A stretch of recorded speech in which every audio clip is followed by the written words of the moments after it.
There will be prospects every year that I watch a few of their games, and I ask myself, what the hell is the big deal about this guy? Then I go back and watch those same games again, watch closer, try to pay attention to different things, or maybe watch some other games, depending on who it is and what I've seen. And then sometimes I still can't make heads or tails of it. Like, I can't look at this player and say, I totally think everybody's full of shit. I can't totally say that everybody's right and I'm kind of catching up with the Joneses. That just happens sometimes. Like, sometimes there are guys that it can be a little bit harder to get a gauge on. I admit, I totally struggle with it. It's going to happen sometimes. I think it also happens a lot at the wide receiver position, because wide receiver can be a lot about nuance. It can be a lot about system and utilization and so forth. And especially when you're talking about wide receivers that aren't super explosive. They're not incredibly fast, or they're not huge monsters like Megatron, Julio Jones type of physical specimens. Or they play in teams where the quarterback stinks and can hardly throw the ball more than 25, 30 yards down the field. Like, how much are you really able to see out of that wide receiver's true potential? And that's what I'm really struggling to rectify here with Rashad Bateman. I got to be honest. Because I don't know. Like, there's a part of me that says, why is he so much different or better than a Tyler Johnson? But, you know, I went watched a few of his games. Then I said, let me start over from a fresher mindset. And then I did it again. Like, it took me, you know, I watched the same 4 or 5 games like 3-4 times, because I'm trying to understand what I could be missing and taking a closer look at some of the nuances. And I think that's some of what we're talking about here with Rashad Bateman's game. Is it's about nuance, and it's about, you know, being polished and really kind of well-rounded. Not a ton of truly spectacular traits, but no really shitty ones either. And sometimes that could be the problem for a wide receiver like him, is they don't have that truly special physical tool, physical trait that has sex appeal and pop and sizzle that a team might associate with the wide receiver they want to take in the top 5, 10, or 15. But that other prospect might have serious, sizable, significant flaws, where you look at a guy like Bateman, the old floor versus ceiling discussion, the floor is probably pretty damn high with him. The question is more so, just how high is his ceiling? Like, what's his true upside? Just how good can he really truly be? And that potentially impacts his draft stock a little bit. You know, originally he was going to opt out of the 2020 season, but then ultimately decided to play once the Big Ten season is happening. Maybe it was a good decision that he did. Maybe it'd be better to rest on the 2019. We'll see if it ended up hurting Jamar Chase or not. But, you know, Bateman wanted to play, and there's certainly no problem with that. You look at him, he's got decent quickness and speed, but I don't view him as a burner. He's not a big-time, like, down-the-field home run threat. Now, he's that type of guy with the nuance and some of the other skill and some of the other facets of his game that if you're not careful, he can hit you with a double move or an out and up or a stop and go or something, and he can get deep on your ass.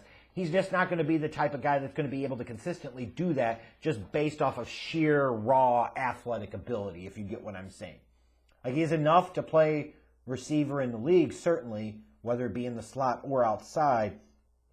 But explosiveness and speed, like being a burner, it's not going to be a big part of his game.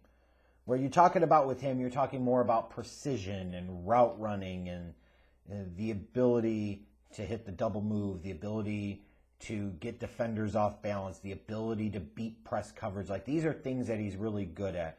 You watch him sometimes, and he's almost like a technician, a craftsman in terms of how to get off the line, how to get that initial separation, how to set up the corner or the safety, what have you, with his routes. Like, he's really, really good at that. And like I said, sometimes those aren't the prettiest or sexiest things in the world, but they should be. Because it doesn't matter if a guy can run a 4.3 if they can't catch or they can't play or can't run routes. Defenses eventually are going to adjust to that no matter how fast you are. You know what I mean? Like, you got to be able to do more. I'd rather take the guy that runs mid 4.5s that can actually play than the guy that runs 4.35 and can't any fucking day. And I'm sure any of you guys would say the same thing. But this is a guy here you're talking about, great body control in terms of route running, great footwork, very sudden and fluid and quick in and out of his breaks. In terms of his run after the catch ability, that's what I wonder if teams are projecting him as like a slot type of weapon. How great of a guy do you think he's going to be in terms of run after the catch? Now, maybe you say, yeah, he broke some big plays in college, but that's also college. It is different, believe it or not. And that lack of big-time explosiveness, that lack of big-time long speed, I feel it limits his capabilities a little bit in terms of being a threat that you run a lot of wide receivers screens for and you expect them to be able to potentially take it to the house at any point in time. I don't think that's his game.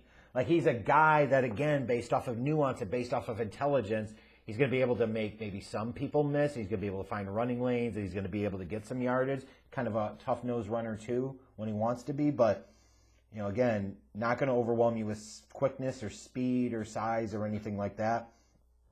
But it's really hard to point to a ton of flaws in his game either. You get what I mean? He's a really well-balanced wide receiver. And I think that's part of the reason why I'm having trouble grading him.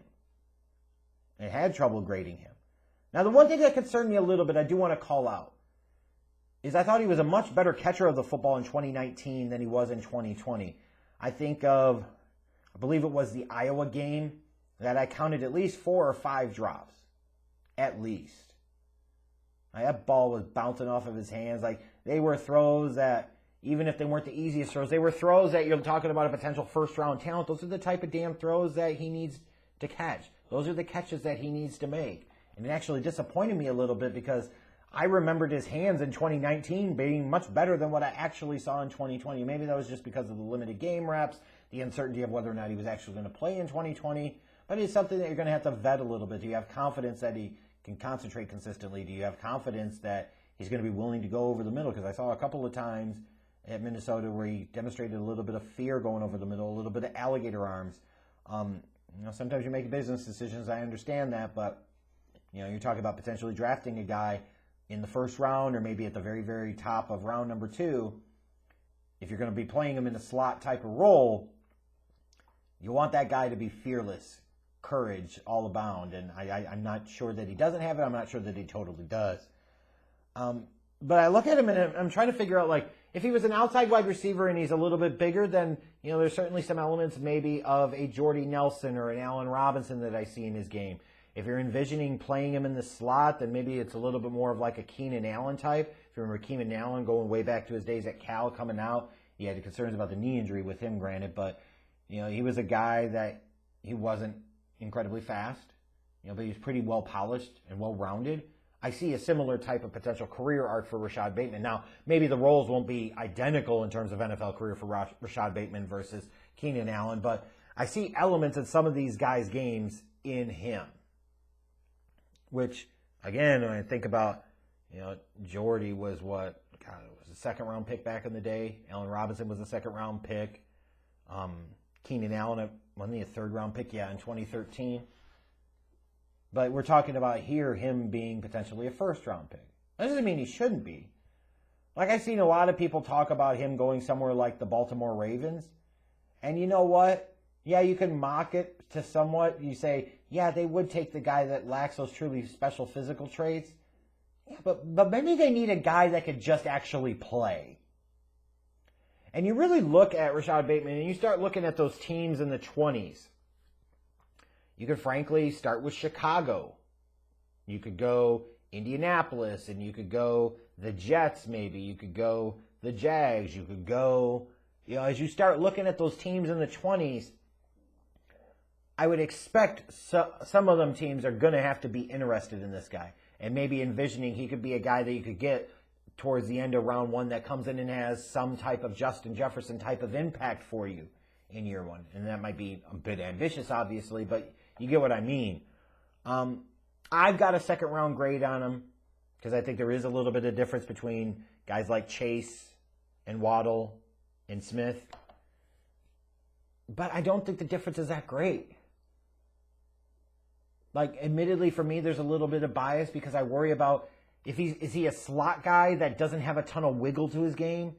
Is he an outside guy, and does he really have the speed to be able to play out there like full time? And if you're bouncing him around all over the place, which you do a lot in the NFL, I guess you would say today anyways, like what's going to be his go-to? Like where are you going to go with him when the chips are on the line? And I feel like some of this in part two is that he had pretty crappy quarterback play the past couple of years. And then, you sit there and you're playing in a system like at Minnesota where your head coach is wanting to run the ball when you're down 35-10 midway through the fourth quarter. Like, what the fuck are you doing? You know what I mean? So that's where sometimes the college system and college utilization and college talent around these prospects can help them or hurt them. And I think it might have hurt Bateman here a little bit. He probably needed a better season without Tyler Johnson there in order to have potentially vaulted himself into the discussion as the top wide receiver in this draft. But I can certainly see him being a guy, again, that outplays his draft position or just kind of goes through the motions through his career. He'll be good, but you'll always be looking at him as more of like a number 2 type of guy versus a number 1. I'm not sure that he's a true number 1. I think he's an incredible high-end number 2, maybe. Worth a pick at the end of round 1, though, yes. But my grade, I'm not going to put a first-round grade on him, but I don't think there's much of a difference between him and the other 3 guys that I have put first-round grades on so far.